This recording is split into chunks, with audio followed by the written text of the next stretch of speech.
Everybody, wait a minute.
They say when you wear Black Power Media gear, you can accomplish anything. You play any and every position. From coaching, to kicking, to receiving, to running and juking. And, oh my goodness, I see that again in slow motion. Get off me. And you're going to have a lot of haters coming at you, but what you got to do is you got to shake them off, and get to your goal and accomplish it. And when that's done, it's a beautiful thing. I'm talking about going hard, extra, for that extra point. And when it's done beautifully, you talking about touchdown. Oh, and the crowd goes wild and they're celebrating with you and everything. Man, let's see that again. Nice. Black Power Media, baby. That's how we do it. Now go to blackpowermedia.org and get you some of that gear. Empower yourself today. Yeah.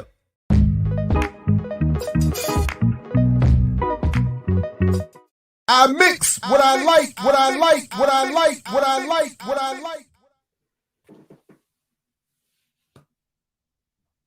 What's up, world? Welcome to another edition of I Mix What I Like right here, Black Power Media. Again, I'm Jared Ball. Very happy to be your host. A little hoarse this morning. A little bit of a holdover from yesterday's excitement watching the World Cup. I admit the contradiction yet again. So I just want to get that out the way off the top before we get to the serious business of the day and our guests. But yesterday's World Cup final was, I can safely say, after a full life of playing sports, watching sports, that I don't think I've seen a more exciting, incredible sporting event. Never mind regardless of sport. I've never seen anything better than that. Given the storylines, given the drama, I mean, the level of play, the superstars showing up. I mean, it was out of this world. And I admit, I was chilling, watching with my baby girl. The drama was intensifying, and it took about 75 minutes, down 2-0. And then everybody's saying Messi is the GOAT now. He got his World Cup, but I think the currently living best player on the planet, and one day I think will solidify, you heard it here first, that Kylian Mbappe will be the GOAT of GOATs. He did what GOATs do. And 2 goals in about 90 seconds, got the hat trick by the end. The joint was amazing. It was amazing. So anyway, that's I hear you. Argentina versus France. I hear you. So it wasn't about that. But if you appreciate, but the sport, the quality of the game, crazy. It was crazy. And when Mbappe hit that second goal and I saw the play developing, I was like, no. I said, stop it. And he hit that volley. That's where the voice went. That's where the voice went.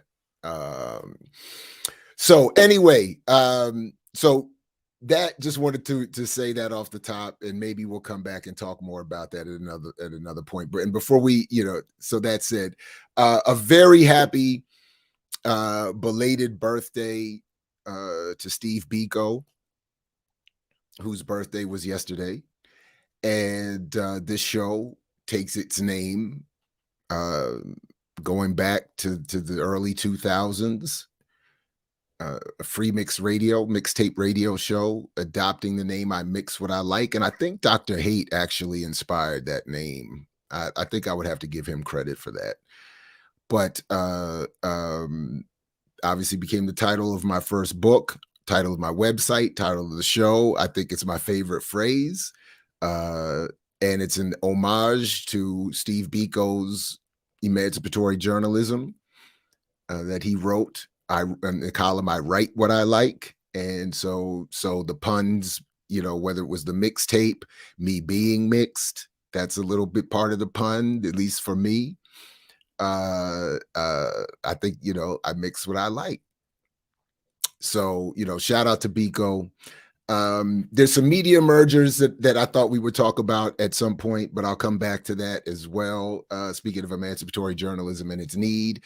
And we're definitely going to have a conversation about the most recent visit of Robert Smith, the richest Black man in the world, to the Earn Your Leisure platform.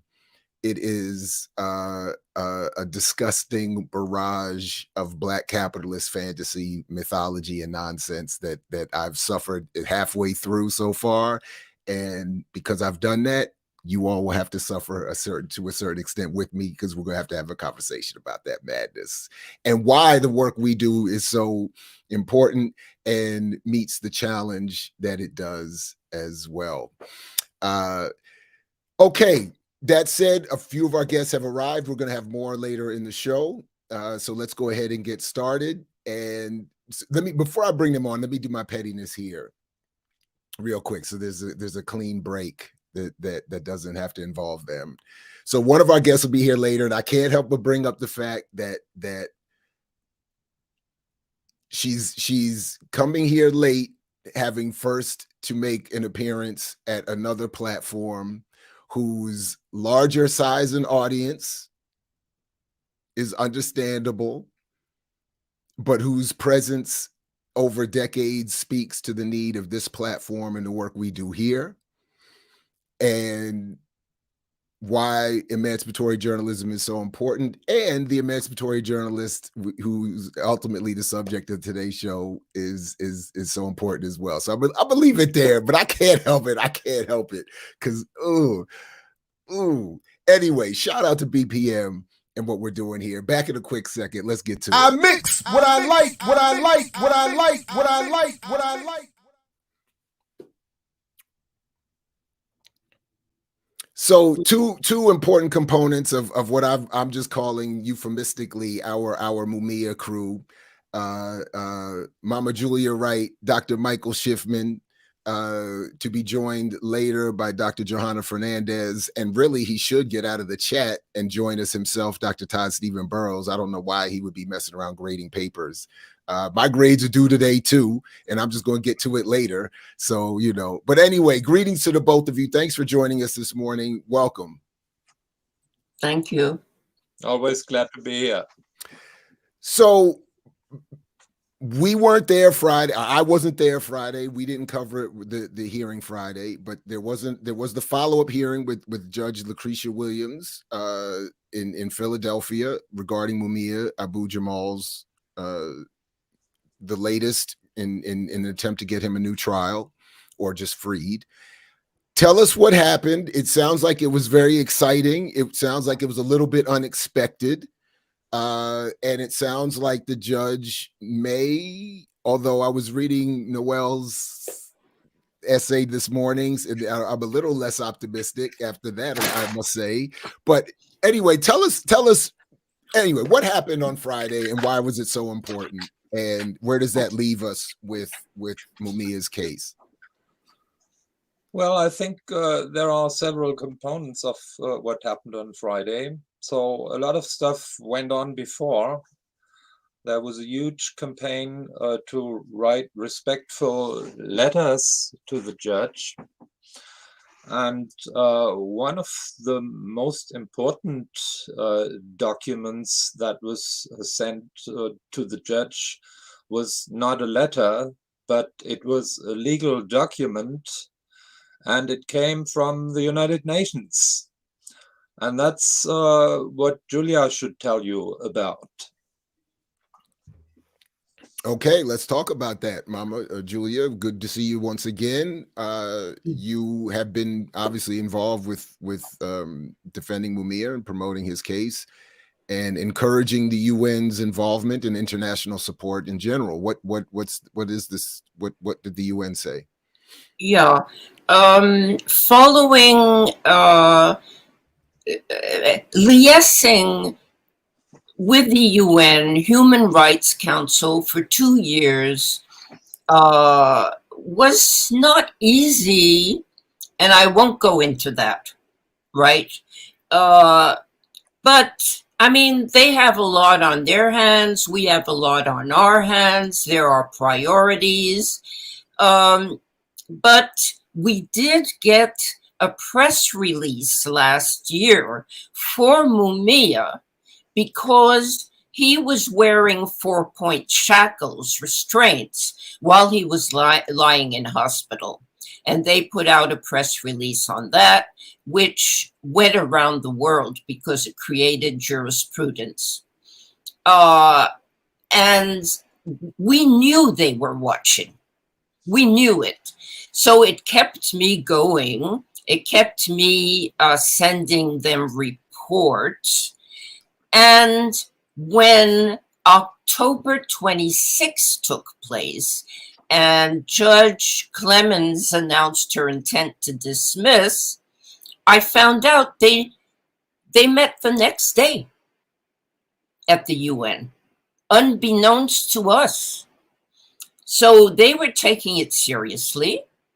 And so I got a little group together, asked Joanna to speak for us. We went there. Dr. Michael Schiffman was with us. His sister Annette was with us. Professor Mark Taylor was with us, who's been on this show. And we went to the UN. They listened. And at that very meeting, they didn't even take time to deliberate, which is amazing. I mean, knowing them, they said, we're going to give you an amicus curiae. And I think that in itself is history, that they were able to make that decision so quickly.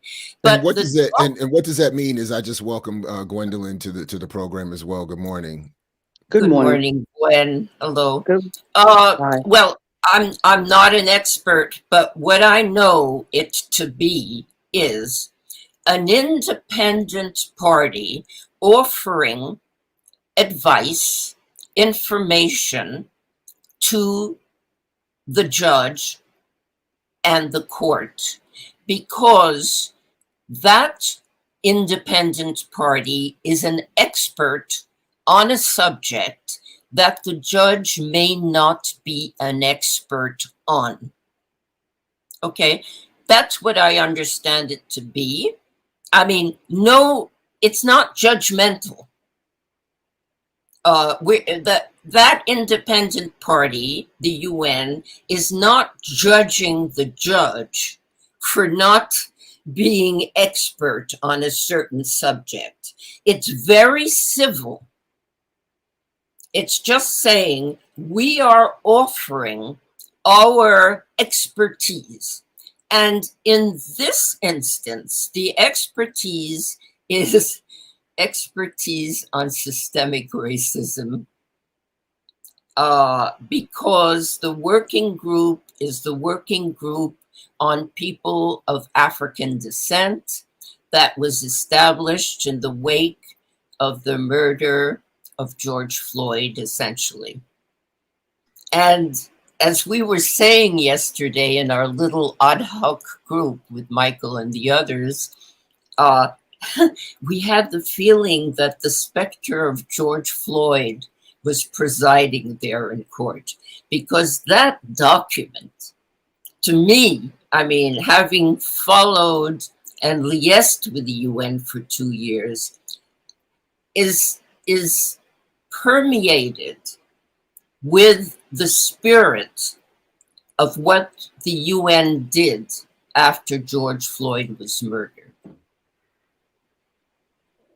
Okay, so Gwendolyn, we're just talking about the UN. So the what the UN sent in a statement to Judge Williams, is that correct? Clemens, I keep saying Williams. It's Judge Lucretia Clemens. Sorry about that, everybody. But and their statement was, am I hearing you correctly? Their statement to the court was there is an issue with systemic racism involved in this case or in this country that is impacting Mumia's case? Basically, let's say the nutshell of it, and of course you all can say more, is there is no time bar to evidence of systemic racism. Right. So the whole thing with the DA saying is you all should have filed all this a long time ago. This is old. It's been dealt with. The UN is saying you can't do that or you shouldn't do that. Is that what you're saying? Right. No time bar. Right. Okay. Right on. And just by the way, as I'm reading, we're just reading from Noelle Hanrahan's statement on the court hearing yesterday. Just the summary of what happened. She writes, in the shocking reprieve, Judge Lucretia Clemens ordered the district attorney to open up all of their files to Mumia abu-Jamal's defense team. Judge Clemens stayed for the moment her intent to dismiss notice. She stated she would rule in 60 to 90 days on Mumia's request for a new trial. So that's what at least sounds like good news coming from the hearing on Friday, and I'm assuming you're suggesting that in part this was a response to her hearing from the UN, hearing from various other supporters of Mumia, and of course his attorneys. She felt the heat. And she had no choice but to decide in Mumia's favor to give him a fair hearing. That's all we're asking for. That's all a defendant of his caliber is asking for, because she is well aware of systemic racism in the criminal injustice system, and Judge Griffin titles it the criminal punishment system, because that's basically what it is.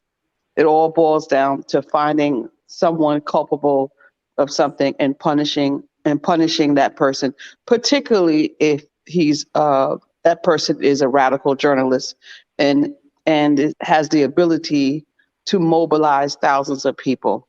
They don't want that a Black person being having that kind of power or reach. To be honest, Mumia was a journalist when he was attacked. And when you think about it, any common sense would know, well, why would this person kill a police officer when they were a rising journalist? The Philadelphia Magazine said that he was one of the people to watch, and he also out of 81 people, and he was also the head of the Black Journalists Association in Philadelphia. So why would someone of his caliber all of a sudden commit a crime? It doesn't add up. And the police and the prosecution basically cooked the evidence to frame Mumia, to keep him from publishing articles about the police brutality, which was rampant in Philadelphia. It was off the chain. As a matter of fact, 15 out of the 35 officers that attended to that crime scene. And by the way, that crime scene wasn't even roped off. Lynn Washington went the morning of, I guess it would be December 10th, and the scene wasn't even roped off. A cop was killed, and they don't even protect the crime scene. It doesn't make any sense. Yeah, that was wild. And we have a couple of interviews with Lynn Washington talking about that and detailing his experience that morning. And it is, as you say, surreal to think that this all could have happened and people could have just been walking all through the crime scene for a while, for hours. Correct. Yeah. And a police officer was murdered, and you don't rope off the crime scene. And the other thing people have to know, that there's no physical evidence to demonstrate that Mumia killed anyone. There's no gunpowder residue on his hands. Now, they had to do that test, but they claim that they didn't do the test. They did the test. The test came out negative. His license 38 wasn't fired. It was found to be actually in his glove compartment. It was license 38 because he was a cab driver and had been robbed a few times. So with I'll ask this again when Johanna shows up later on, but I'm very much interested in one paragraph in Noel Hanrahan's summary that people should obviously get at prisonradio.org, and they should be subscribed and all of that to the newsletter. But she writes, after describing what happened, thus, the reason for Judge Clemens's expansive discovery order is ripe for speculation. She implied that allowing a complete review of prosecution files would resolve any and all issues of potential suppressed evidence, thus, in her mind, finally closing the door on the case and allowing her to wrap it up, end quote. So that was the one part that kind of, makes that where my optimism gets shaken a little bit. So in other words, what was ruled on Friday was that all of the evidence has to be looked through again. Everything has to be turned over to everybody. And in 60 to 90 days, the judge is going to rule if after reviewing everything that is there, Mumia should get a new trial. But this line from Hanrahan suggests that something shady might be involved here, where the judge in an apparent let's open it all up and review is really putting the final wrapping on Mumia's permanent incarceration. What do you all think about that? And anyway, go ahead. Jared, I think the judge is now sitting on the fence. After the October 26 announcement of intent to dismiss, my bets that she would change her mind were like 20-1. After we got the UN on board and after we had that huge letter writing campaign, respectful letters to the judge and so on and so forth, it changed to 4-1. And what happened on Friday was a big surprise for me. We really did it, and in this case, we can say we the movement and all the people worldwide who were engaged and committed for this, we did it. As for what's going to happen in the next 60 to 90 days, which she said is the time frame in which she will decide on this. Well, as is said in Noel's letter, this is ripe for speculation. And so I don't know what the judge will do or what her intentions are. It's difficult to read. But I know what we will do and what we must do. So we need to spread the message about this spectacular event that the United Nations intervened in a court case in Philadelphia and expressed its worries. We need to raise the awareness about that. We are trying to get more signatures for this amicus brief. We are trying to get the ACLU on board, respected organizations, to throw their weight behind that.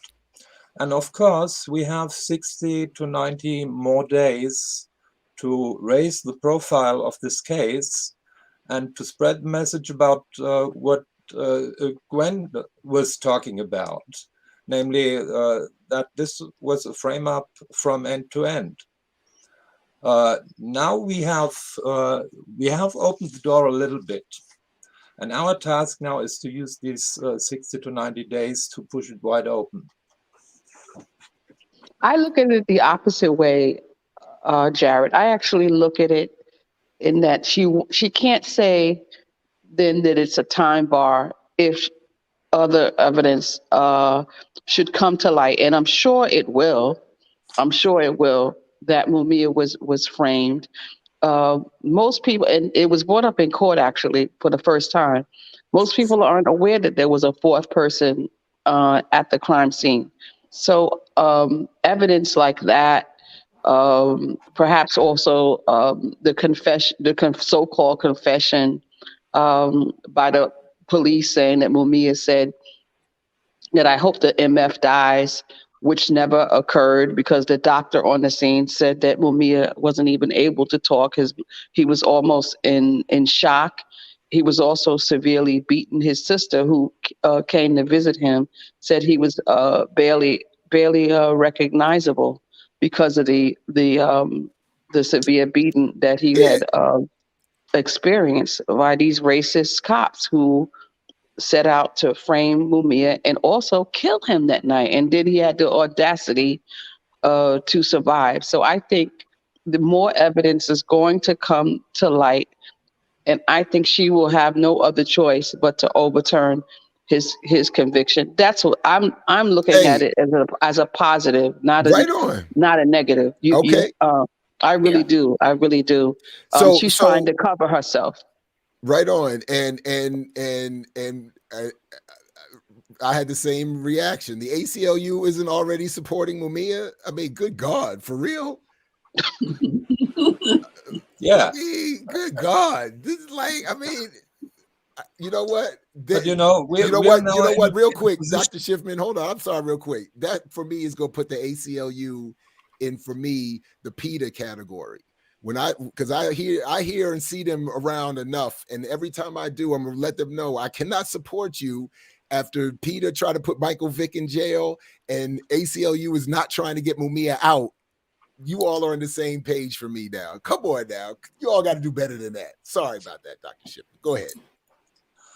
No, I mean, the good thing, I think we all agree, everybody agrees that this was a huge success. Right on. And that was the result of our activities. And the consequence that we draw from that is that we have to continue. Now is not the time to go to bed and sleep, but to even raise the pressure and to spread the message even wider than we succeeded in doing. And I think the last 3 weeks or so really showed the power that the movement has if they throw everything and the kitchen sink in. And that's really what we did, and we need to continue with that, and we will. And then I think there's a good chance that the judge finally will do the right thing. And as Gwen has already mentioned, we are asking for something that should be a matter of course. There is new evidence in court, and what the defense did in its last brief was really call for the logical thing, namely have an evidentiary hearing. The argument is, what are you afraid of? And I think we really have a chance to achieve that. I'd like to add to what Michael is saying, that when we went to the UN, one of the points we made was this is a post-George Floyd world where police narratives are in the dock. Mumia did not benefit from that. Mumia was arrested before George Floyd. Had he been arrested after George Floyd, the police narrative that haunted his case would have been placed in question in a far deeper degree. And the UN let us know that they heard that point. The other thing I noticed in an article written in the Workers' World 2 days ago, and I'll quote from it because I have to be careful with words. Contrary to its own interests, by acknowledging the existence of evidence previously withheld from Mumia Abu-Jamal and his attorneys, the Commonwealth are admitting a Brady violation. Which means he should be released. That's what Judge Griffin said, that There Exactly. lies the opportunity to save face, admit you held evidence against Mumia for 32, really 40 years, 41 years, 41. 41 years. Let the man go. You hid exculpatory evidence that would hint towards corruption and a frame up in his case. A key witness is asking, where is my money? This witness had a criminal case against him, a serious one. He was going to do serious time. He was driving without a license, and he's not even on the scene. He fingers Mumia, but pictures show him not even where he said he was. And we didn't have that. We had the pictures, but we didn't have the evidence um, that he's asking for money. So how could the judge then say, well, what is she, Kreskin, that she can predict what the judges, what a jury is going to say? I think a jury would say this is questionable evidence, and because of the Brady violation, that means automatic overturning of the conviction. It's very easy, very simple. You just have to have enough integrity to do the right thing. She says in the video that her husband and her 3 boys, unfortunately, will be judged on their skin color, and that's exactly what happened in Mumia's case. Anybody could see that. Even a blind person can see that, which I'm legally blind myself, and I can see that. So how did how did the judge this time get around what we heard her say last time about Mumia's lawyers not making a case specific to her jurisdiction, which is Pennsylvania law? Did that come up this time around on Friday? Because that seemed to be what she kept leaning on to not do what she seems ready to do now. The judge, in her intent to dismiss, had several arguments. And one of the arguments that kept cropping up was the argument about timeliness and due diligence.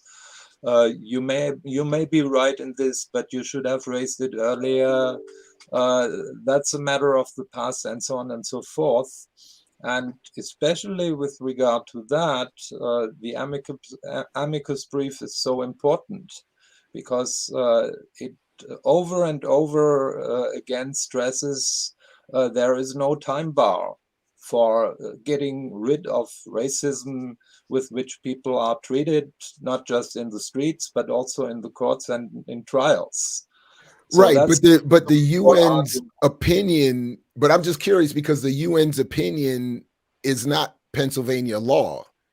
So that's why I'm just, it's just maybe a powerful opinion, an influential opinion, but it doesn't speak to the law. And that's what she kept seeming to point to last time. Well, there is something that is sometimes ignored. I mean, what the amicus brief evidently is based upon is the United Nations Charter. And since the United States are a signature to the United Nations Charter, even an initiator of the United Nations Charter, this is the supreme law of the land. It's the supreme law of the United States, and therefore also the supreme law of Pennsylvania. And that's something where legislators in Pennsylvania should take a look at, because many of the laws in Pennsylvania are not in accord with that.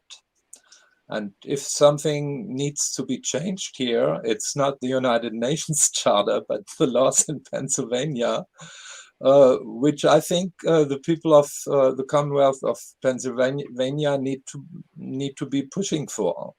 So that would be the relation between these things. And the other thing, and it was already mentioned, the judge had a number of very strange arguments. So she said, even if for the sake of argument, I assume there is no innocent explanation for Robert Jobert's letter, where's my money, and the throwing out of the cases against Cynthia White. All 3 cases thrown out on one day. Quite remarkable. I don't know how often that happens. And she said, if for the sake of argument, I believe that Cynthia White was given favors and Robert Jobert was given money, that's not enough. Had the jury learned about that, the jury would still have convicted Mumia because there was so much other evidence. I think she has a strange kind of contempt for juries, because what I believe a jury would do in such a case is, well, this is rotten from beginning to end. We don't even want to hear about the other evidence. If you are bribing your two central witnesses, case closed. The defendant can go home. I think that's what a jury would actually say. So you don't think a jury would believe the prosecution's argument that it wasn't a bribe, it was just normal compensation of witnesses as they do as routine course of state action? Because I thought that was quite a remarkable claim when they made it the last time. You know? Absolutely. Also, given the background that Gwen mentioned, these people were not even there. So the most logical explanation is that they did get a bribe and that they did get favors and that it was a quid pro quo, of course. Well, and if I may add to the previous argument, I believe the jury would have thrown it out then and there if they learned about bribes and bought witnesses. But if we look at the rest of the evidence, as Gwen already mentioned at the beginning, there was nothing there. There was literally nothing there. So the hospital confession, that is something that Larry Krasner, when he was still a defense attorney, would have laughed out of the courtroom. It's so ridiculous. You know, there are two people in the emergency room who say belatedly, we heard a confession. What about the other 24 people who were there, and all of whom said in the context of Mumia's police brutality complaint, no, we didn't hear anything. It's absurd. Even the cop who watched them said that. Even the cop that was watching, that was with him, noted that the Negro male made no comment in his notes. But they so-called heard a confession, but they didn't tell the DA until 2.5 months later. That doesn't make any sense. It's cooked up evidence because Mumia is a radical journalist known worldwide because they framed him. Unfortunately, you know, it boggles the mind what they were able to do to this man, kind man, because I've met Mumia. He's a kind man, and he doesn't have a violent bone in his body, even noted as a youth, even noted by the FBI. They said the Negro male showed no propensity toward violence, yet they wrote on a note on the back of a picture, dead. So and even a history of violent behavior wouldn't have been evidence that he did what he's accused of. But you make another great point. Kai, who was apparently there Friday and has been chiming in the chat, said that the prosecution said that it wasn't a bribe, Michael, but it was just typical hotel and food for witnesses, nothing too crazy. But why does he need a hotel if he lives in Philadelphia? I mean, for the time when and one person's need for a hotel is another person's bribe, right? I mean, what's I mean, you Correct. could easily say that what would be called a bribe is just no. They were just looking out. They were just looking out for me. Like, of course. I mean, yeah. I'm sorry. Go ahead. Well, he was put up in a hotel, which of course was paid for by the court, and Right. he was brought from and to work during the whole time he was there. He testified only one day, but he was there for a couple of days because in case Joe McGill needed him. So he was put up in a hotel. The hotel was paid for. He didn't need funds for that. And he was brought to and from work. He was brought to work and taken from work by police officers. So he did work. He didn't lose any money. And the police officers brought him to work as a cab driver without a license. I mean, but it's just run-of-the-mill behavior. That's you Germans should give us another Kafka for writing all this stuff up. All I can say is, Judge Clemens, if you're listening, just overturn the conviction, get rid of the case, send Mumia home, and keep it moving. Mumia is not the one to mess with, as you can plainly see. But Gwendolyn, but Gwendolyn, so but to that point, just to be clear, the judge does have it is within her right or her purview or her whatever to say, you know what, I don't even think he should just get a new trial. He should just be released. Correct. It's in her purview. Wow. Yes, okay. in her discretion. And I would like to add that whether she chose it or not, and obviously we don't know about that, she has entered Black history. And that is her prison.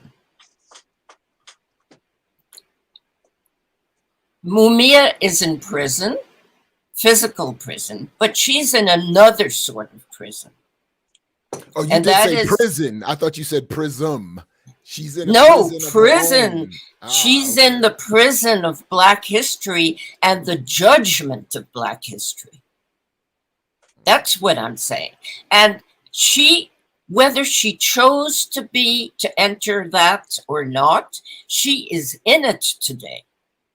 And I believe she has realized that whatever she does, whatever she chooses to do, whatever decision she renders, she has accounts to render to our history that we have in common. And she will go down in it, and her sons will study her decision in their textbooks. So I believe she's weighing that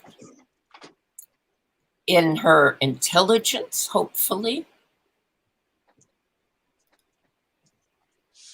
She says in the video, you cannot have peace without justice. I mean, that says it all. You cannot, no justice, no peace. Well, you can't have it both ways.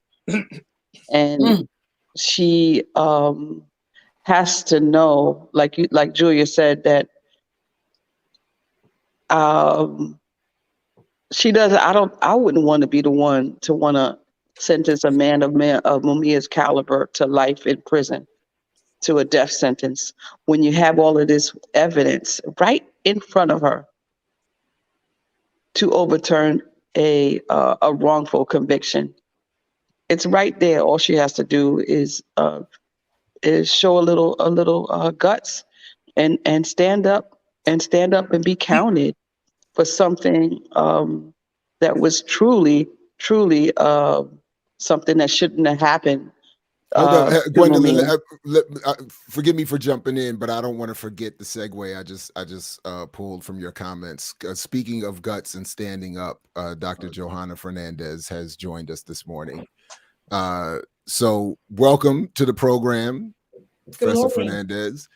And we've just been going over the results from Friday and the varying views on what it means. And please share with us your thoughts, given what you all have worked for and seen happen on Friday.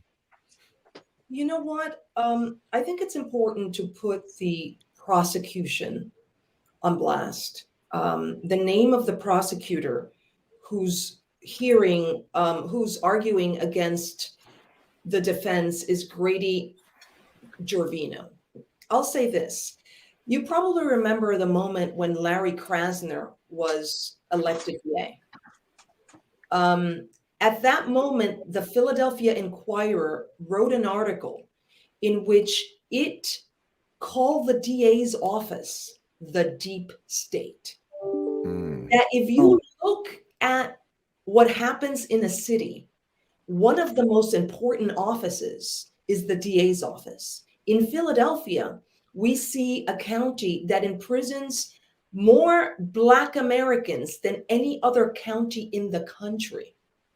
And this institution, influenced by corrupt cops and prosecutors, bloodthirsty, committed to revenge, racist, this prosecution and this DA's office is responsible for destroying the lives of thousands, hundreds of thousands, and their families.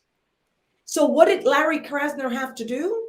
Larry Krasner had to fire most of those corrupt prosecutors because he was talking about a different atmosphere, building a different relationship that was not one based on punishment and revenge with the people of Philadelphia. But he had to keep some of them. And the two he kept are the two that he sicked on Mumia. Wow. From the old deep state. Do we have to say anything else? Yeah, and I mean, just to illustrate that, this guy Grady Gervino, who Johanna mentioned, he joined the office in 1994. That was under the so-called Queen of Death, Lynn Abraham, under whom literally hundreds of people were sentenced to death. And the other prosecutor, Tracy Kavanaugh, entered the office in 1987. That was under another guy whose name by now we know well, namely Ronald Castile. Don't need to say anything about him. Actually, please do say a word about him. My memory is bad, and I have to assume I'm not the only one who may not be clear. I mean, you all know the Ed Rendell, who was the prosecutor who was responsible for Mumia's trial. And he was in the office, I believe, from 1977 to 1986. And then he was replaced by Ronald Castile. And Ronald Castile was the guy who oversaw the opposition against Mumia's first appeal. He was ultimately responsible for that. And he wrote letters also to expedite the murder in prison, namely the execution of what he called cop killers. So he was pulling the stops to get Mumia killed, specifically. And guess what? The next step in his career, he is on Pennsylvania's Supreme Court and oversees 4 of Mumia's by now 6 PCRA petitions, refuses to recuse himself from the decision on that, participates in every one of them. And he didn't only do that in Mumia's case, he did that in a number of other cases, which is why the Supreme Court stepped in 2016 and said, this is illegitimate. You can't be a prosecutor and a judge at the same time. So this is Ronald Castile. Wow, thank you. Ronald Castile, who was also funded by the Fraternal Order of Police when he ran to become judge of Pennsylvania. And he was named Man of the Year by the Fraternal Order of Police, the same organization that was trying to get Mumia killed. So he should have recused himself. We were in court, in fact, because of the issue of judicial bias when the 6 boxes emerged. That's why the 6 boxes are here, because the judge in the case, Leon Tucker, who was hearing this appeal on the issue of Williams versus Pennsylvania, the Williams issue is the issue of judicial bias, that a judge can't be both prosecutor and judge in the same case. Ronald Castile had been elected by the people of Philadelphia during Mumia's appellate process, and he surely was involved in the most famous case at the time, the case of a quote-unquote cop killer. So in order for us to prove our claim, our attorneys, the judge, Leon Tucker, the new judge, said the DA's office has to release all of the files and all of the boxes in Mumia's case. They released 32 of them. And those boxes were reviewed in camera by the judge. But then in the underworld, hidden in the deep state, literally in some hidden underworld segment of the DA's office, 200 boxes were found. 6 of them, at least, belonging to Mumia. The 200 others, we don't know if they belong to other folks, other cases. And the judge released those boxes to our attorneys. And it was in those boxes that were in the underworld of the prosecutor's office that we found the smoking gun, if you will. The handwritten letter by Robert Chobert, the star witness in this case, who says to the original prosecutor in the case, Joe McGill, where's my money?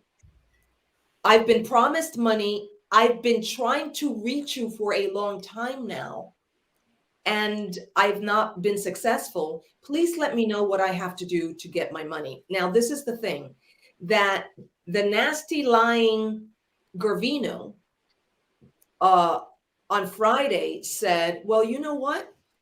It is pro forma. It is customary to give witnesses money because they need cab fare and because they take time off of work. Our attorneys during the hearing said the following. Well, if you look at the record, Robert Chobert was driven to work every night by the police, and he was held in a hotel, and all of his needs were cared for by the police. He was essentially cared for by the state during the course of Mumia's trial because they wanted his testimony. So what money is he referring to? Because he didn't miss work. And I'm sure that's the point where Gervino pulled out the stacks and stacks of receipts of payments to all these other witnesses for all these other trials, for all these other years, all these other cases, showing that what happened with Chobert is exactly what happens all the time, as he was claiming. And I'm sure that was a dramatic moment. In you know, it was like a what's his name, a Dick Wolf moment, you know, for a Law and Order moment in the courtroom that we all miss. That's because that's just an amazing claim. Well, you know, one more thing about Judge Castile that should be noted. And then I have to go.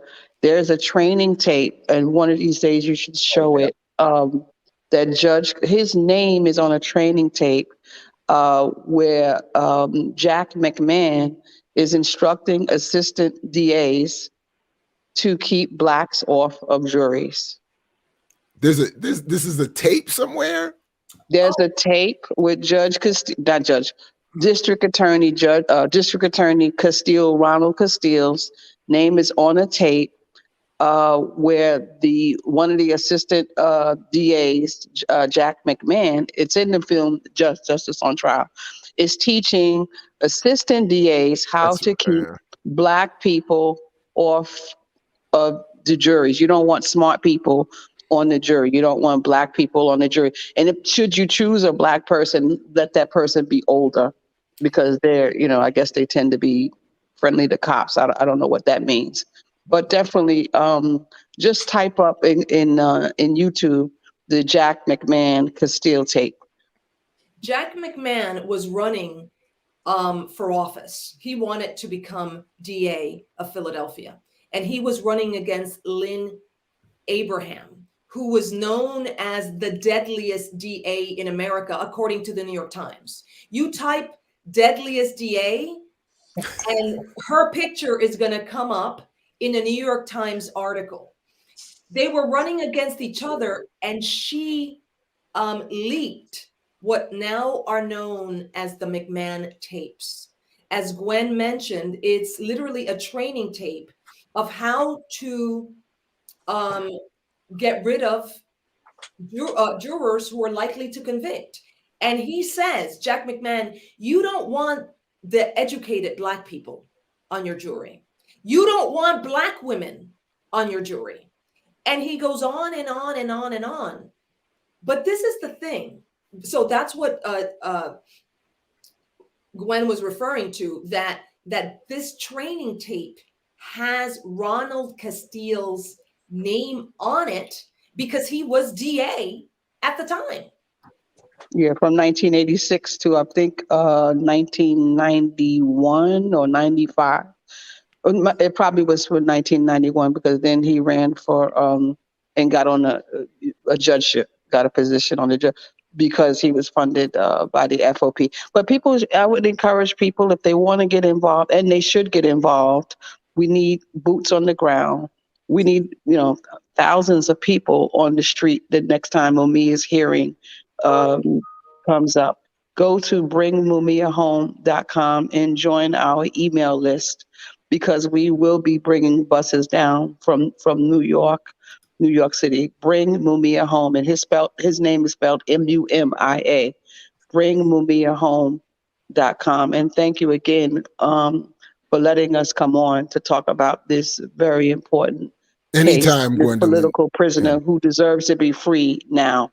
Right on. Anytime, Gwendolyn, and thank you very much. You're welcome anytime, as all of you are. So, and I know you said you got to run, but thank you and appreciate you keeping us informed.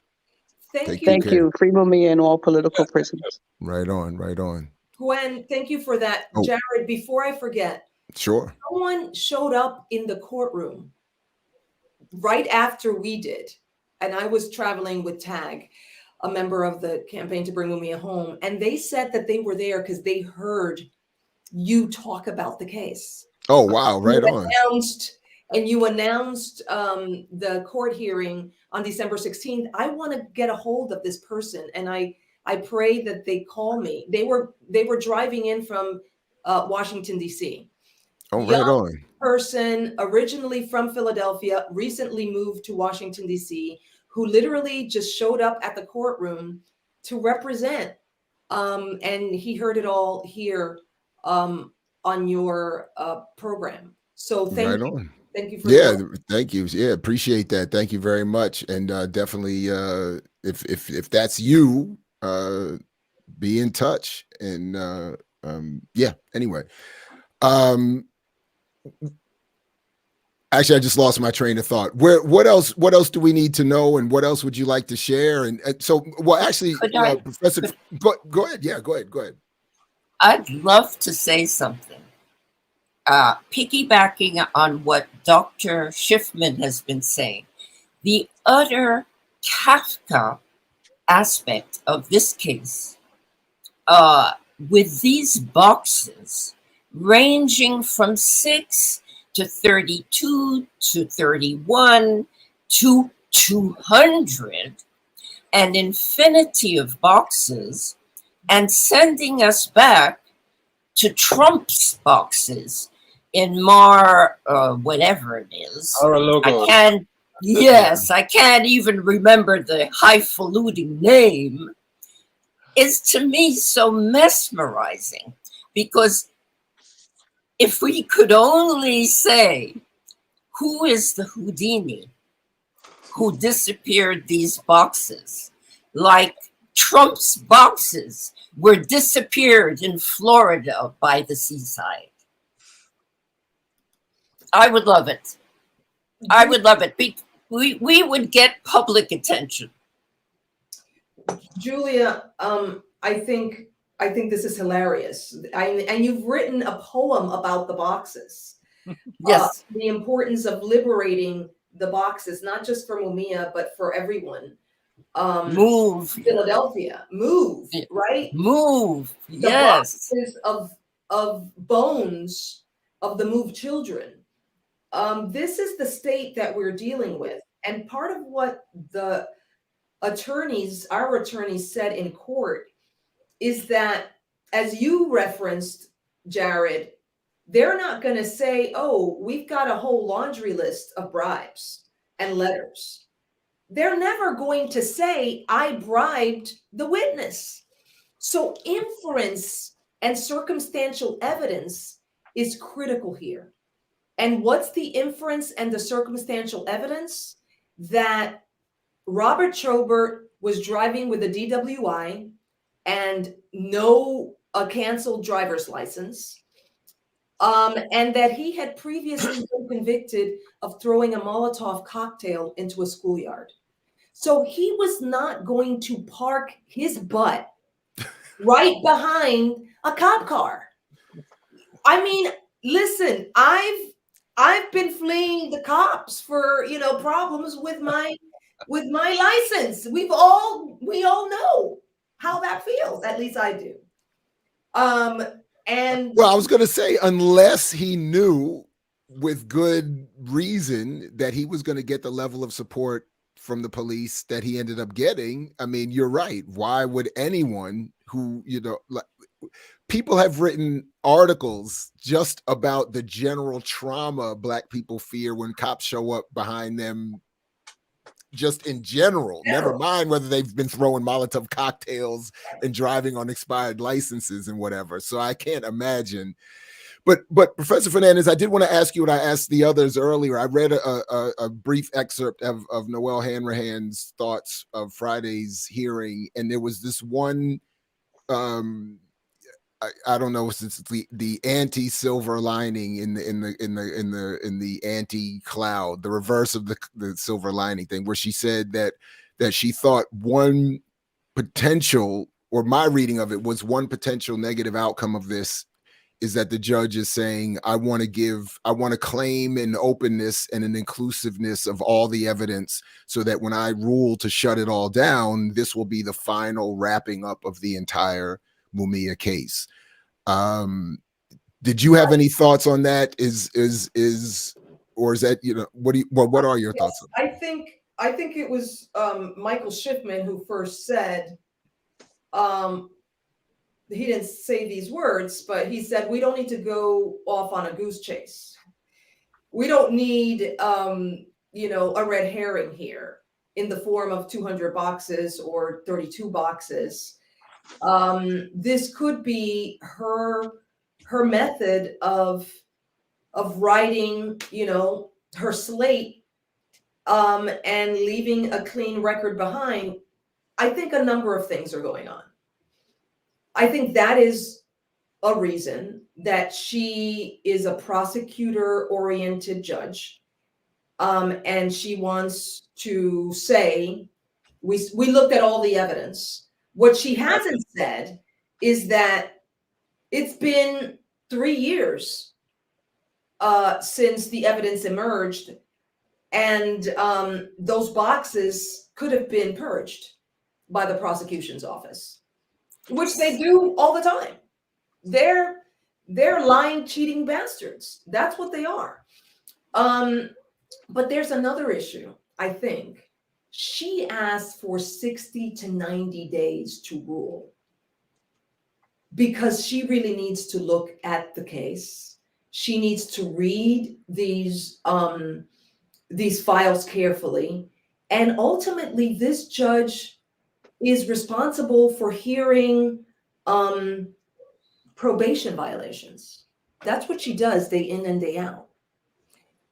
Unfortunately, it was revealed in court that she doesn't know the standard of Batson, the issue of discrimination in jury selection, which is a low standard. The Batson claim says that if you can prove that there was discrimination in jury selection in a case, the case gets thrown out, you get set free, or there's a new trial. The standard is prima facie, at face value, on the surface. If it smells biased, it's biased. The standard is very low. In court, when we were posing the issue before her, she said, but wait a minute. We in the courts, we track race all the time. If you pick up this form, it's filled with, racial identification. She was referring to the new evidence that emerged in which the lead prosecutor in the case, Joe McGill, is tracking the race, especially of potential Black jurors. And she says, I don't know. I'm not convinced. To which our attorney responds, well, yes, we track race formally in forms to right a wrong. In this case, Joe McGill was tracking the race of Black jurors privately. Yes. At the same time that he publicly denounced the importance of tracking the race of Black and white jurors as Mumia wanted in the courtroom. So in the courtroom, Mumia was like, let's talk about this. Who's Black and who's white? And Joe McGill, for the record, Joe McGill was like, this is not important. This is a distraction. But privately, right? Wow. So privately, he did something different, and he was tracking the races of each of the potential Black jurors. What's important is that he dismissed a Black working class man who was part of the workforce, but he admitted a white man who's unemployed. And according to our attorney, in previous cases where that distinction was made, they got the Batson claim. The defendant got the Batson claim. So what I'm hearing this morning is, just as a quick recap between what you and Gwen and everyone has said, is that between Batson and Brady, these are at least two reasons for Mumia to just be walked home, or yes. Okay. There's a third one.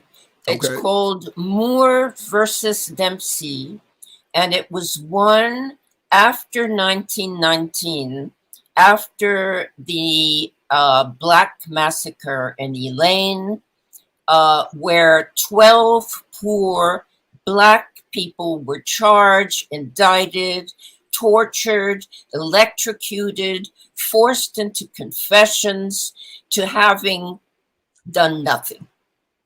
Whereas they were massacred by white federal troops and a mob.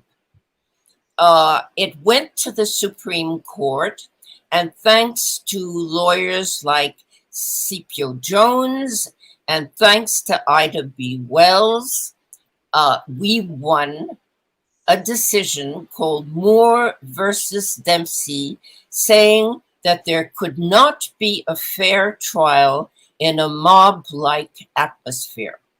And Judge Wendell Griffin has let it be known at our press conference that he thinks that Moore versus Dempsey might apply to Mumia's case. Because there was a mob-like atmosphere, Julia, in Mumia's trial. But if it's renewed, he implied, if the presence of the FOP continues, like what we witnessed during the debates between Fetterman and what's his name? I block Dr. what's his name? He's already forgotten. Forget that.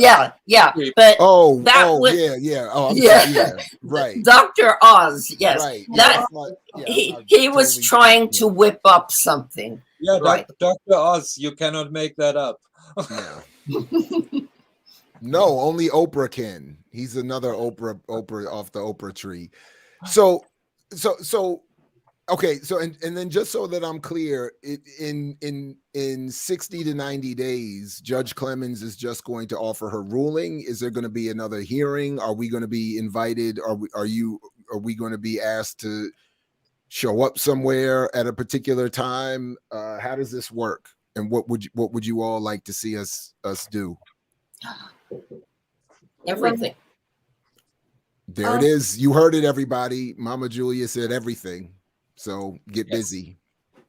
Carry on. Exactly. I agree with Julia that this is the moment. This is the moment for everything. Yeah. The judge was not able to make a decision.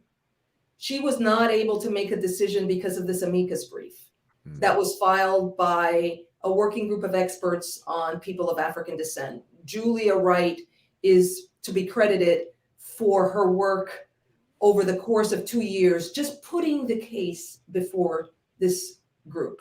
Don't forget this case and the cases of other political prisoners. And she finally prevailed.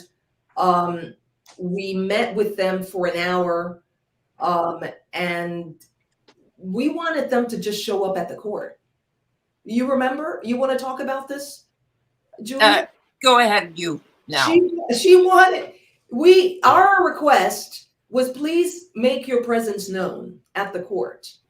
They heard the violations, but they said, oh, by the way, we've been tracking this case and we've sent letters to the state of Pennsylvania on the issue of this case.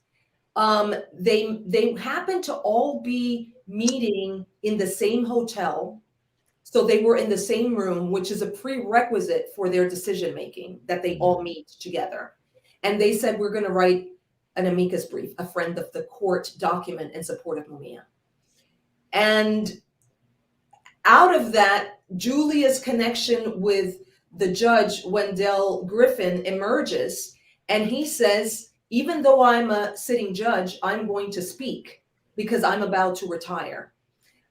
Because the evidence in this case just is so shocking that I have to speak while I'm a sitting judge. You know that that's just not done. Sitting judges don't opine about the cases of their colleagues.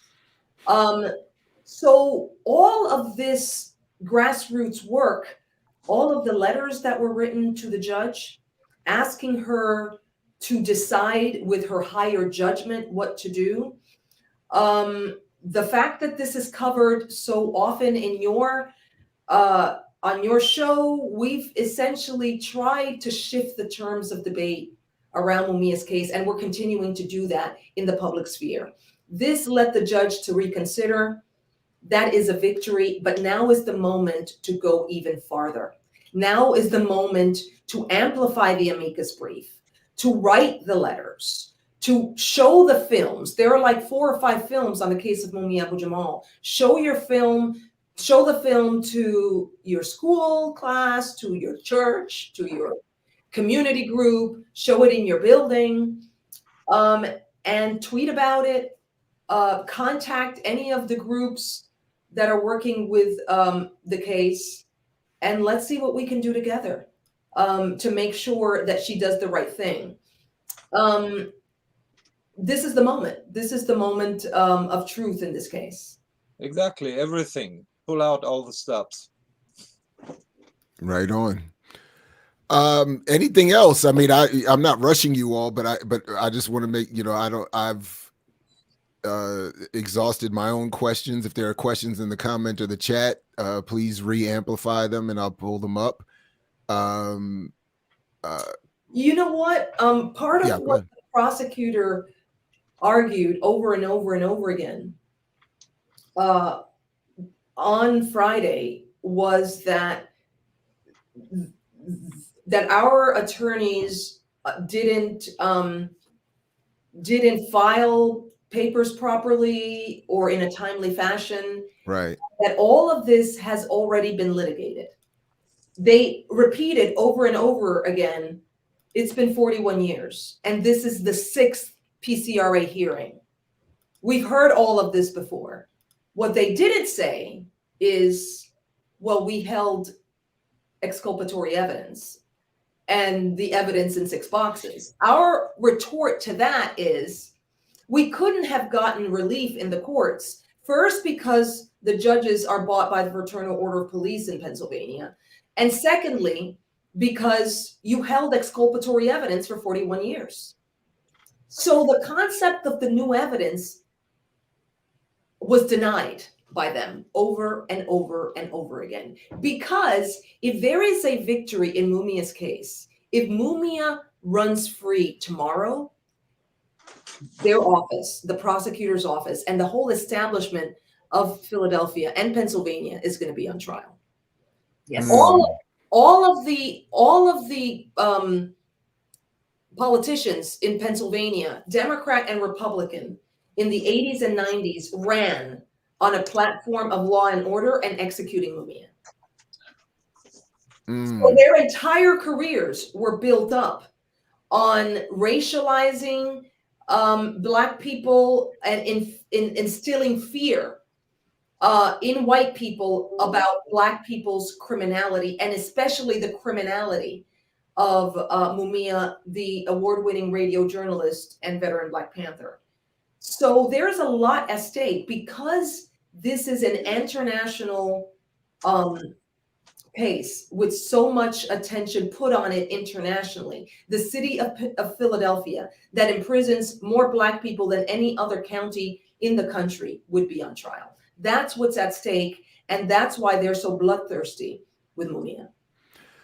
So a couple of people have raised this in the chat, but basically the point being is to what extent is what is being considered for Mumia's case applicable to other political prisoners, or is it too specific to Mumia that any of this could be applied to his case, to anyone else's case? I can answer that, but if others want to speak. Well, from the point. Go ahead. From the point of view of putting these men in prison for so long until they get elderly, comorbid, and dying, the strategy is the same. It is seeking to kill. And this comes from the Mumia Health Committee, which is trying to ally with the other health committees of the other political prisoners, because we know that the strategy is the same against all the political prisoners. Yeah, I mean, the legal specifics at this particular moment in Mumia's case, they are specific, but the commitment to get everybody out is the same for all. So the courtroom is a very narrow place. You go into the courtroom and you're not looking at the case in its totality. The judge and the procedures of the courtroom force you to narrowly look at one thing and the procedures around that one thing. Did you file on time? In Pennsylvania, you cannot litigate 2 issues simultaneously. It's incredible. And expensive, I'm sure, too. And expensive. Absolutely. Oh, so the criminal justice system is the 3rd largest employer in the United States. Wow. I mean, in the presence of deindustrialization, something has to bring home the bacon, employ the working class. And ironically, criminal justice is that in the land of the free. So these issues are particular to Mumia's case, but if you look at them, discrimination in jury selection, prosecutorial misconduct, judicial bias, that the judge in this case was overheard saying by a court stenographer, quote, "I'm going to help them fry the N-word." The corruption on the part of the police and tampering with evidence to obtain convictions, these are the pillars of the criminal justice system. This is how we get the hyper-incarceration of Black Americans and Latinos, right? So the issues are similar. Now, in the case of other political prisoners, this is something that I think has not made it to the mainstream conversation about mass incarceration. Everyone's talking about mass incarceration, but the term law and order, the criminalization of resistance and of Black behavior was first used as a tool in the 1960s to break up the civil rights and Black Power movement. The most important American history document, one of the most important documents in American history, was written from jail by Martin Luther King. Letter from a Birmingham jail. When he finally joined the SNCC workers in the jail-in, the sit-ins that got everyone and their mother who was standing up for justice and against racism imprisoned.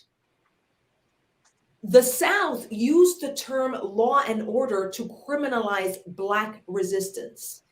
By the late 1960s, when the Black Panther Party was saying, you can't address racism without addressing capitalism, you can't find a solution to racism without addressing the economic underpinnings of oppression. The fact that 4 million enslaved people created the wealthiest society humanity has seen, second only to the British Empire. These issues, racism, white supremacy, and economic exploitation, are one. And race and class in America is one because of slavery. Racism is the ideology, but colonialism and capitalism are the systems that have to be obliterated. That was the argument. They were also collaborating with the Vietnamese, who were kicking butt, who were essentially challenging American empire on the world stage. Those people who were making those arguments were going to have to be criminalized. They were going to have to be put behind bars forever. And that's where we have the problem of Black political imprisonment, but also the imprisonment of Latinos, the Puerto Rican political prisoners, and Native Americans today. That's why they're imprisoned. Their criminalization for challenging empire, for resistance, for daring to, under the law, using Second Amendment rights, protect their communities against police brutality. That was a crime too large for American society. And so if you look at what happens at the end of the 1960s, it's a large movement to free this one and free the other one. Free Huey, free Angela, free everyone under the sun. That, I'll just end with this, that campaign of law and order that was first launched against the Black Power movement was then launched against the majority of Black and Latino people living in urban America in deindustrialization times. Those people need to be warehoused. These are the connections. But the political prisoners have been erased from this conversation in the public sphere. No question. I joked about it earlier, but as you mentioned, it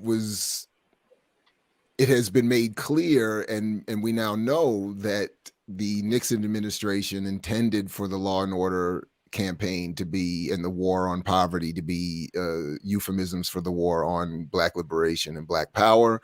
And then Dick Wolf of the law and order empire on television has said in openly in interviews that the point of his TV shows is to praise the police and to support them and to even defend them against public criticism for their behavior in real life. So in other words, the phrase politically law and order has all been about suppression of dissent, and Black and brown people in particular, and the show Law and Order performs the same function as spoken from the mouth of its creator in the media environment we suffer to this day, and increases. The show keeps coming back and expanding. I mean, it's why. I mean, it's unbelievable. So anyway, I just wanted to point that out, and thank you for that.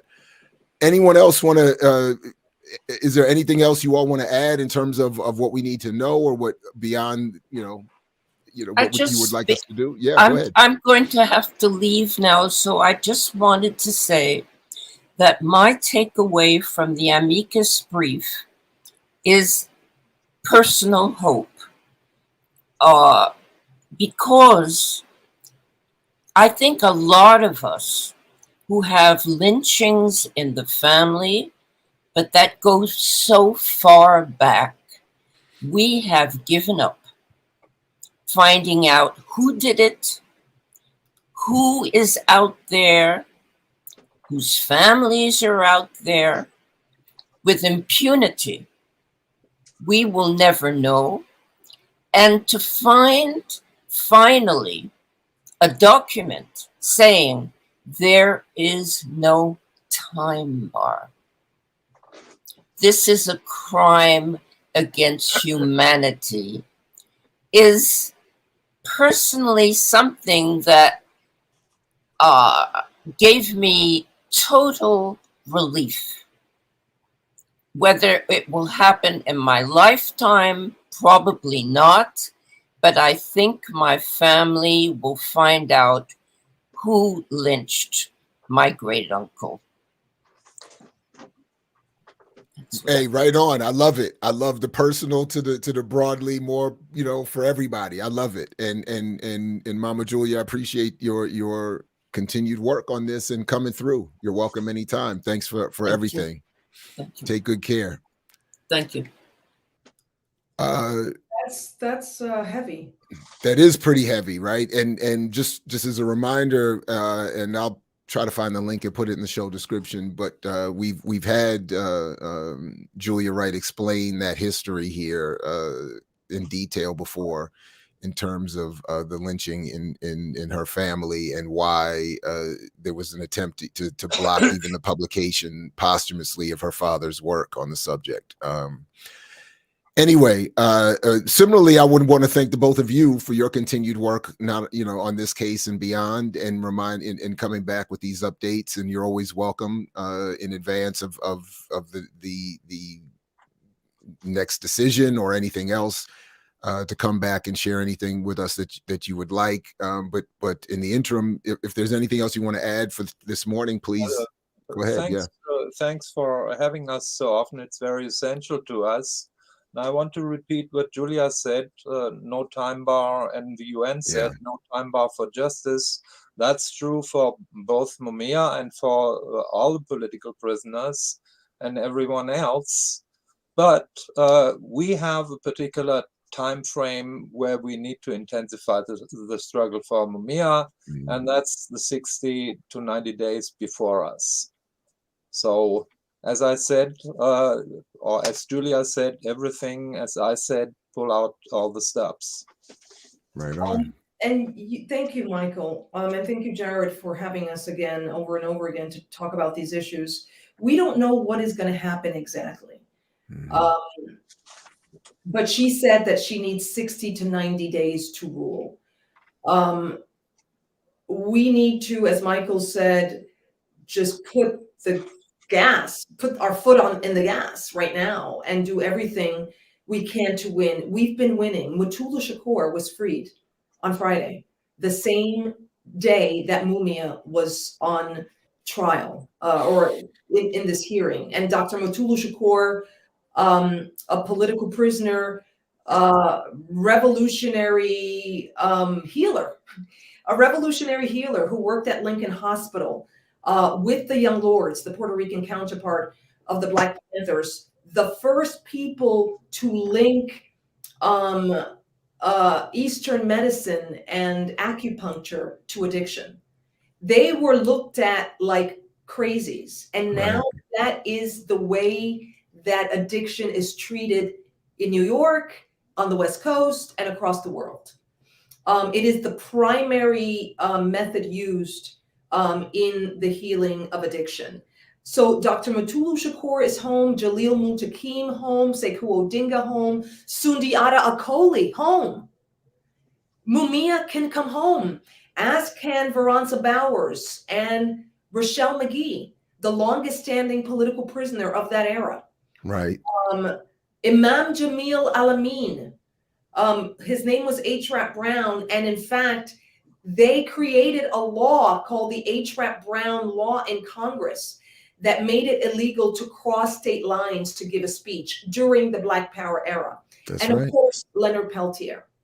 That's right. We can bring these people home. We need to commit to their cases, amplify their names and their voices, and get into the ring. If we don't fight, we will lose. But if we fight, we will win. That's what these cases show us. And we invite people to join us, to put everything in, to contact us, to get involved. And you can do it from, wherever you are. You can take initiative, and we would encourage that. Right on. Absolutely. Thank you both very much for all of that and your continued work. Again, you're always welcome here. Just let us know, and we'll continue to do what we can to support everything. Doctors Michael Schiffman, Johanna Fernandez, thank you again. It's been a pleasure as always, and keep up the good work. We appreciate it. Thank you. We'll see you at the table of victory. There it is. Right on. Why am I picturing like this is a big Game of Thrones table now? That see, media been messing my head up. I'm picturing like we're sitting at this big Game of Thrones with goblets and anyway, drinking wine with all. Anyway, let's do it. Anyway, peace to the both of you, because we know you're willing to fight for it, like Fred Hampton used to say. And thank you again for coming through this morning. I appreciate you. Thank you. And thank you for your work. Always, anytime, anytime. All right, good people. Let's take a quick break, come back, and wrap up this morning here. Yeah, let's quick break. I mix what I like, what I like, what I like, what I like, what I like.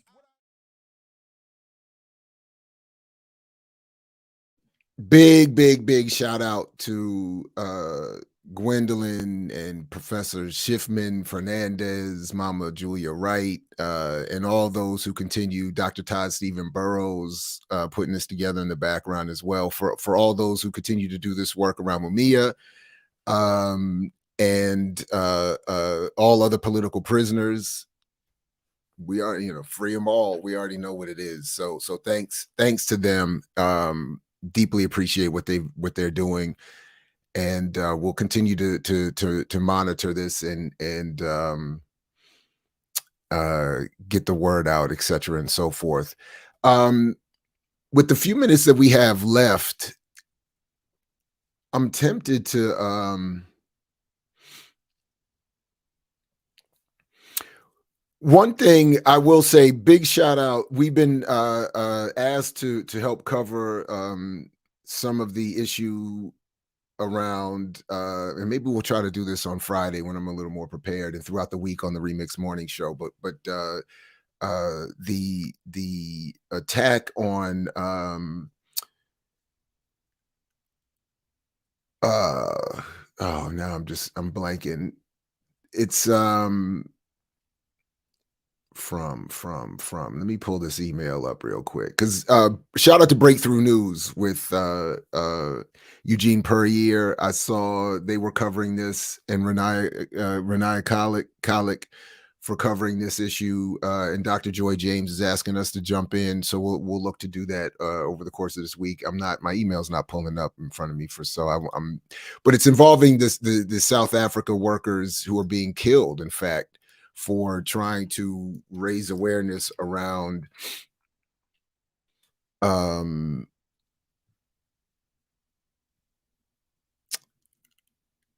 continued inequality in, and I just was reading the email and I can't find it now.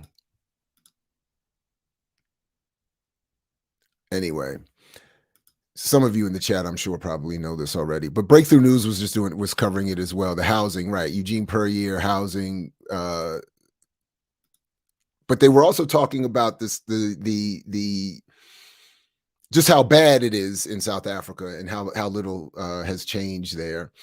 But what I'll do is, what I think I'll just do is take a couple of minutes, because I don't know if I'm going to have time, if I'm going to want to come back to this, but I want to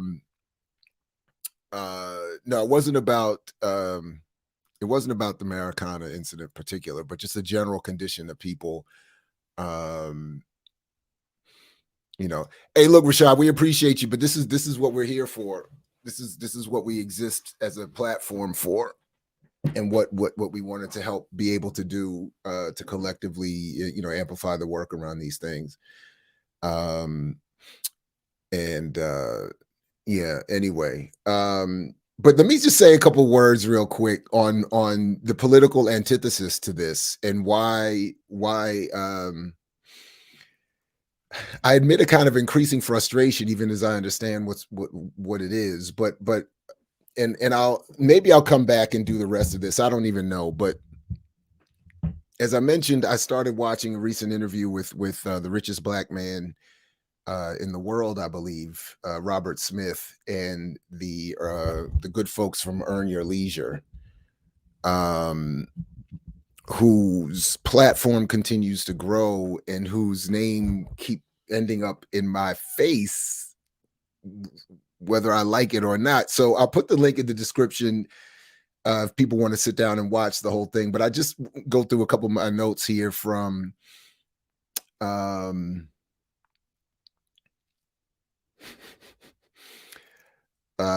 video. I mean, it's quite remarkable.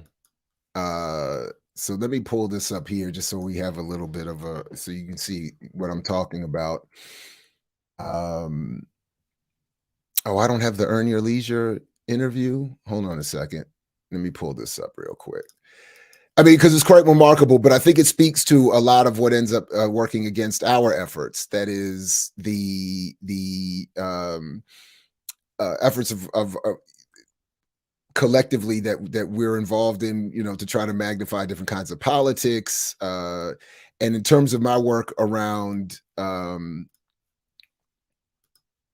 I'll actually play you this one. I don't know if this will get I might have to clip this, because I think they'll give me a copyright hit if I play it. But so I'm not going to play it. I don't want to take a chance. But this is just the, you know, this is the video I'm talking about, and I'll put the link in the show description of EarnYourLeisure talking to RobertSmith. And yeah, he's oh wow, right on, Rashad. Yeah, he talks about Denver and Colorado and the 5 Points area. And in fact, one of the points that I've written down here is that, because this actually dovetails with the work I'm doing now and finishing up the second edition edits for The Myth and Propaganda of Black Buying Power. And I'm not going to write about this. I'm not going to include this in the book, but this is just one of the many things that will not be included in the book that will just be good for content here.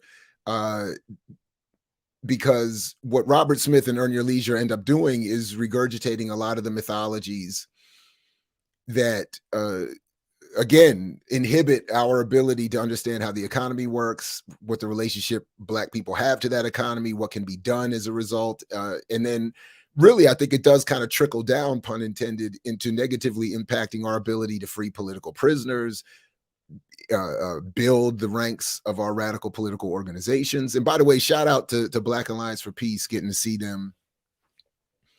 Forgot even to talk a little bit about this, but got to see some of the good folks of BAP in person the other night. and to be back in DC, in a social setting in a way I hadn't been in a long time. And it's weird going back into some of my own stopping grounds and to see just how much gentrification has changed everything, and how much Black capitalism has not impacted us positively. And welcome, Scribe God Blessed, a Scribe God Blessed. Welcome as a new member to the channel. But so shout out to BAP. It was good to see everybody, and continued good work. But what works against those efforts are videos like this and conversations like this, which have hundreds of thousands of views already. I mean, it's crazy how much attention these views get. These things get. Think in just a couple of days, this is well over 100,000 views. But anyway, but a couple points here, and I only got through the first half, so maybe I'll do a part 2. I don't know if I'll come back, if I have the stomach for it. But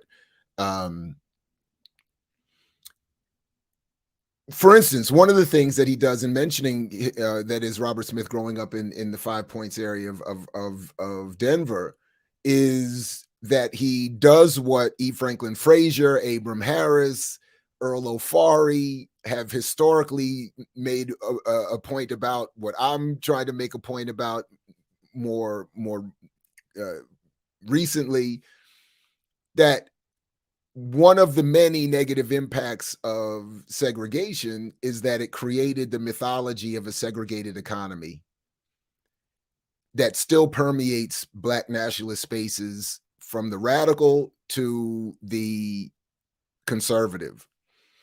That Black nationalist thread that says, if we can just get control over our market, then we can start to compete with other communities. And that is not how wealth is created. Again, I'm just a broken record on that. Robert Smith does the same thing. So he starts talking about being in this segregated community and the positives of that. The inducement to self-pride and do for self and Black capitalism and Black business and so on and so on. But that's part of the mythology, the circulating dollar mythology. All of these mythologies come out of the colonial inertia, as Fanon would have put it, creating a fantasy of what segregation means. But as Harris has said most aggressively, Abram Harris, and I agree, before he made his rightward turn, this is just an attempt for people like Robert Smith to get capture of the Black market and to exploit the Black community under the guise of So he talks about, then he in like the Black capitalist, what I thought was like the Black capitalist version of Umar Johnson's claims to being connected historically by ancestry to Frederick Douglass. Robert Smith, and probably a more honest, discussion, comment, points out that he is a descendant by way of, I think, his great grandfather of Black Wall Street in Tulsa, Oklahoma. That his folks, once they were run out of there, apparently went west and set up in Colorado. So he's extending the mythology of Black Wall Street into this idea of the potential for Black entrepreneurialism to address these issues. But then, as I also note, he starts to talk about what his business is, which of course is Vista. Vista Equity Partners. Okay. Which, as it says here, as investors, we work closely with our portfolio of enterprise software companies to drive positive change, innovation, and growth that reaches nearly every part of our global economy. So what Robert Smith starts doing is he talks about a little bit of his business model, because of course the two brothers who host Earn Your Leisure, all they really want to do is have Black people come on here and talk about success stories. What I've noticed in this interview and many like them is that if you listen to it, the more you know about the economy and how it works, the more you realize how little they're actually sharing about that in these discussions. So Robert Smith is not teaching anyone about how the economy actually works, how business actually works. He just repeats a lot of the very popular mythologies about that I know most of his audience don't even understand, in terms of, you know, assets over liabilities, and invest and start your business, and you know, all those. But my point is, none of it is actually explaining how wealth is really created, how business actually survives, et cetera, and so forth. So he says vaguely all these things about, when he starts to talk about what his Vista Equity Group does. He's asked, for instance, what's the difference between venture capital and private equity? And it's posed as this deep question because, you know, most people don't understand the difference. And if you're starting a business, you need to understand the difference between venture capital and private equity. Smith goes into this really long and winding answer. Not really confusing if you're paying attention, but it's more, I think it encourages confusion because it doesn't explain anything. And it's just this long rambling answer, which basically boils down to what is it? A distinction without difference. That venture capital comes in at the beginning, and the private equity is what he does, who comes in at the end. And venture capital are the people who will get you started, and the private equity are the people who, once you've gotten to a certain level, come in and buy you out, as he said. And this is what I'm not going to play it, but I made a note that if you watch the video at the 38th minute and roughly the 32nd second, you'll notice a heavy cut in the video. It's jarring, because if you've been watching as I was, there's no, from what I can remember, there's no overt note that any editing had really taken place in this video. So either the edits were done more skillfully and artfully, or they just ran the interview for the most part as it took place. But at the 38th minute and the roughly 32nd, 33rd second, you see this obvious edited cut.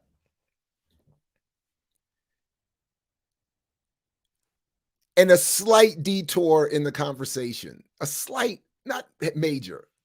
And the reason I bring this up is because this is at the point where Smith starts talking about, in his long and unnecessarily long explanation between the difference between venture capital and private equity. Again, a distinction without a difference, as far as I think we need to be concerned.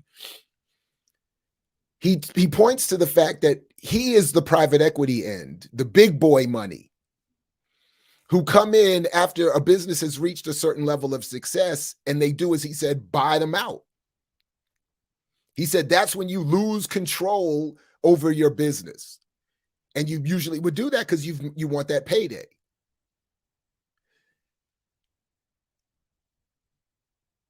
Why the jump cut there? I'm fascinated by why there's a jump cut there and a slight detour in the conversation. And what I'm suspicious of and suggested is because I feel like somebody maybe remembered that this is supposed to be a conversation targeting Black people with this nominal reference to Black national pride and collectivism.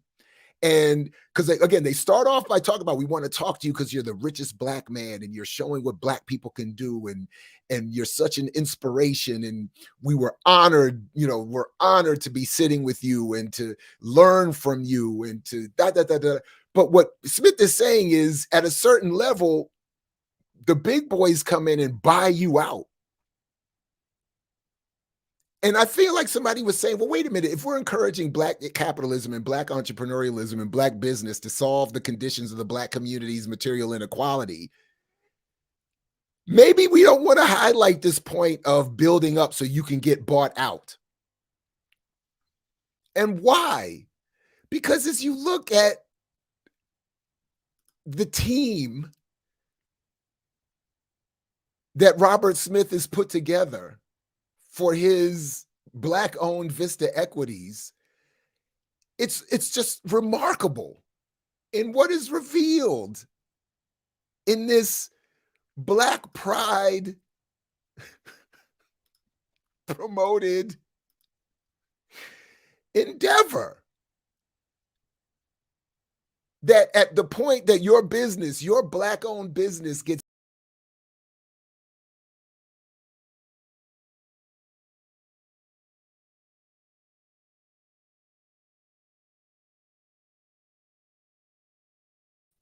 I took myself out the stream. My bad, everybody. Sorry about that. Hit the wrong button. But at the point that your business gets big enough, this is who comes in. This is who you want. This is the goal for who comes in. This is who's coming.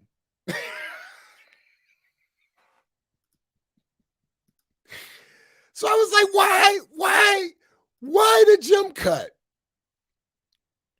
Why the jump cut at the 38-minute, 30-second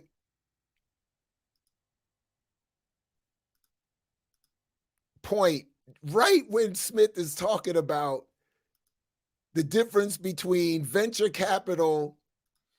So I think you get my point. I think the point is remarkably clear in terms of, anyway, what I'm saying. You know, I thought it was just such a remarkable moment because so that was just one thing. Now, the other thing that is, I think, revealing in Smith's biography and his tale, as I said, he starts with this myth that segregation is ultimately good because it teaches Black people do for self and the value of Black business, and of course creates a condition, he wouldn't have said it this way, for a Black capitalist elite to live off of the oppression of their own community. But then he goes into talk about how he made his money. Well, he doesn't really talk about how he made his money in a way that I think they meant to talk about it. Because again, this is meant to be a Black pride conversation about the richest Black man in the world. Which is doing what good for who, by the way. But then the other thing is, but what he's saying as he starts to talk about his wealth creation. Okay, let me back up because I kind of went out of order a little bit.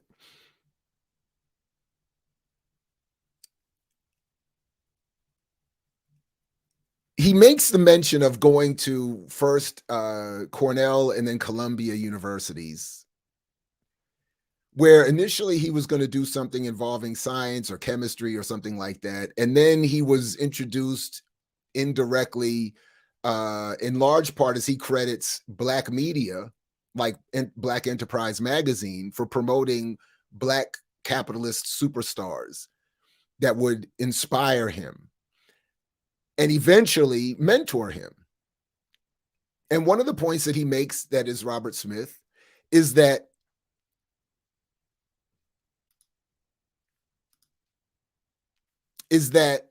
he actually says you have to be mentored in the investment world, because he talks about moving from the chemical world to the investment world. And he's saying, you know, you have to be mentored. You have to be brought in, basically, and taught the way things work and made, introduced to the right people, so on and so on and so forth. So I'm saying, okay, I'm hoping people are hearing this, because he's admitting that you cannot, this whole idea that you could just do for self and everybody can do this. He talks about the importance of that, the Black commercial press, which I'm incredibly critical of, and which I'm showing in my own work produces and reproduces for their own benefit, financial and class-wise, social and financial class-wise, the myth of buying power and capitalism and so on and so forth. And then he talks about having to be mentored and walked in to all of this if you want to get in. And then he talks about how his wealth basically comes from making white companies more money, because he talks about all the places he worked for, all the businesses he worked in, and they were all, I don't remember the names, but they were all, run-of-the-mill major white companies. But then he goes into Silicon Valley, where his money now is being made, as I showed you from his Vista equity partners, and as he explains, by matching. He explains some of the technical, but he's basically saying, I'm selling basically an organization, and I'm matching an ability to organize and arrange the software, the mechanisms for organizing software. I'm just basically making that routine, organizing that, and making it something that can be applicable across different software platforms. Something it's involving something like that. I don't pretend to know exactly what it is, but my point is, it's in Silicon Valley. It's in software, it's in data, computing and all that kind of stuff, and it's about investment. And as he said, it's about the investment at the level. And if you go back, by the way, I'll come back and show this. If you because I had actually made a note about this as well. If you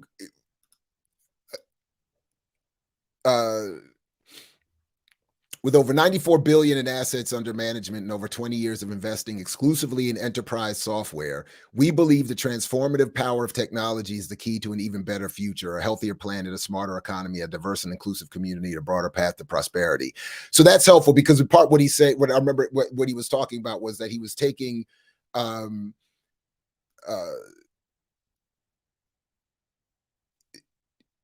he was talking about the importance of computers to investing, the algorithms, the ability for computers to make quick decisions and invest quickly and all of that. And he was talking about how he's helping different software companies link up with that ability. Anyway, I don't again, like I said, I don't pretend to know, but if you, or to understand, but if you so I'm not saying, I'm not commenting on his business or his business model. I'm just commenting on where he seems to how he's supposed to be promoted as Black wealth and Black business and Black capitalism. But obviously everything is about making money for white companies, white capital, and so on. And if you look at the portfolio, I was wondering if, I don't know and don't have the evidence and can't prove it, but I'm just wondering to what extent the companies they invest in that you see listed here are Black owned. And I suspect none to not many, but and they haven't so far in the first, more than half of the interview that I've watched talked about that. They haven't made that point. So maybe this is something, and maybe some of you will recognize these companies and can tell me if they are Black owned. But I just suspect not. In other words, I'm saying that Robert Smith is being promoted as a hero to Black people in terms of Black capital and capitalism, but is not having an impact on the Black community, is not necessarily doing work that will directly help and impact the Black community, other than the mythology behind promoting Black capitalism as a solution.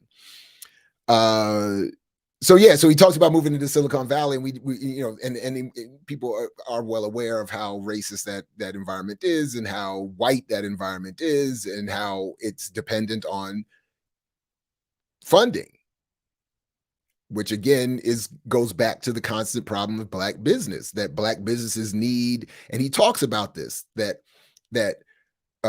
Black people haven't developed the relationships with a local branch of their bank because there aren't local branches of a bank in their neighborhoods, and therefore struggle to get the venture capital that you need to get started before you can build yourself to the point where you get the private equity coming to buy you out. But he doesn't. He just says that in passing, almost as if to say Black people should do more to build relationships with banks, as if that's the problem, as if that's all. That's, again, the behavior of Black people is lacking here. What my note here says: problems with investment and getting advertisers to pay you to access to your people, a virtuous cycle of capital investment. So then that's where he's also talking about that. He calls it a virtuous cycle of getting the investment you need to build your platform to the point where you have a bigger audience, to get more investment, to get more advertising, to continue to grow, to do better, to reach your own audience. But again, what is left out of that mythology is that the virtuous cycle that Smith is describing is not one that involves Black people or Black business. Because for a Black business or any business to grow, it cannot grow on the basis of Black consumers. Black people don't have enough money. It also can't grow, as he already acknowledged, unless white venture capital and white private equity eventually comes in. As I keep arguing, the advertising model that has been constructed as the veneer of the colonial project determines the content of the media. So mostly white corporate advertising dollars drives the content of media, which is why the Black commercial press, a la these guys, in chasing that advertising revenue, adjust their content to satisfy white advertisers. As a result, the content, as Black as it may appear to be, is serving a very white conservative political project. And in this case, by explaining capitalism as an investment, as a virtuous cycle that will ultimately help, in this case, Black business people build businesses that will help their communities grow, and so on and so forth. It's quite remarkable. So where I ended it was right at that jump cut that I was talking about a few minutes ago, where, again, just at the midpoint of the 38th minute, you see this huge cut as he's talking about how private equity groups come in and buy you out. Because it seems to me, as I think some of you in the chat had noted, it acknowledges that the goal of a business is to grow to the point where you will be bought out and seen as viable by the biggest or bigger companies. How does that build something that will be good or owned by, controlled by, and good for Black people? And I think that's why they needed to cut there and say, we need to, you know. So I get this all the time, Ty 313, and I understand that you would be confused, particularly if these guys form the basis of your media environment or similar content. But what is the solution? I don't know exactly what to do, other than I can say, again, the vague: join radical organizations and make them more radical. And in those spaces, the answers to what we should do about it will be discovered. They're not going to come on YouTube channels and from silly fake pundits who claim to have all the solutions. What I am saying, though, is that there is no solution that involves mythological beliefs in Black business, Black capitalism, or capitalism in general. So when I get criticized, as it happens all the time, for not having the solution and only exposing the problem, that criticism should be turned into praise, quite frankly. Thank you, Jared, for encouraging us to see beyond the mythology and the veneers of advance and progress, so that we can actually realize what is our true situation and then come to a real conclusion and find a real solution. So all I'm simply saying is we got to get past this kind of stuff if we're going to get to solutions, because this is not a solution. This is not a solution. The creation of a handful of Black billionaires whose entire business model is in making money for bigger white companies. That's not a solution to Black or anyone else's inequality. And again, I'll just quietly, not quietly per se, but humbly remind once again, even white people don't have it all good in a white supremacist capitalist society. Even white folks struggle, despite all appearances and claims to the otherwise.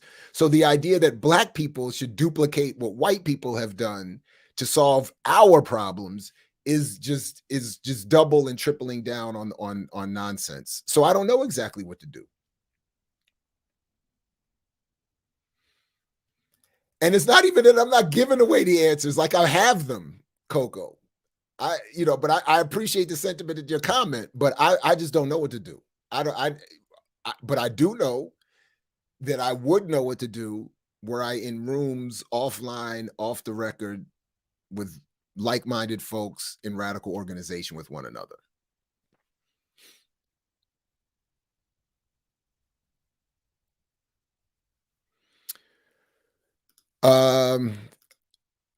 I don't know either. A bit off topic. What are your thoughts on Abraham Lincoln and the 1619 Project? A lot of communists today love Lincoln and call the 1619 Project bad. Well, if anyone who loves Lincoln is a moron. That's my answer. That's my academic, scientific, data-driven, research. No. So I'm going to take a shot at what I think is happening there real quick. And I do think it is somewhat related. When Marx wrote his letter to Lincoln, thanking him for freeing the slaves because it freed the working people of Europe, I think if you read that letter carefully and read it in the context of Marx's broader writing, he was being ironic. And it wasn't in a way to genuinely praise Lincoln. It was, I think, a shot at the global system of inequality and an inducement, if I remember the letter correctly, that Johnson coming in behind Lincoln would continue that project for the good of working people. But it wasn't. So I don't know if modern day communists are getting having a love affair with Lincoln because of a misreading of Marx's letter to him or some other reason. I don't know. And the 1619 Project, the only reason that I would agree that it's propaganda is that it again purports to be a radical analysis that is coming from decidedly unradical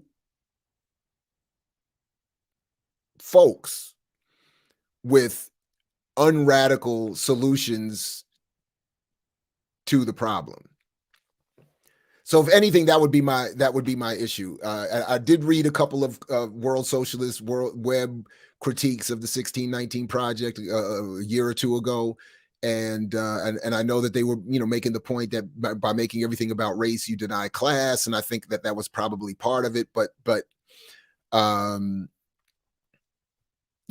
my bigger concern would be that the people who are getting credit for that work and praise for that work are doing so much like we see happening throughout the rest of Mott's woke imperium, that it's not a radical, it's a decidedly unradical critique of a radical problem. That would be, I don't know. That's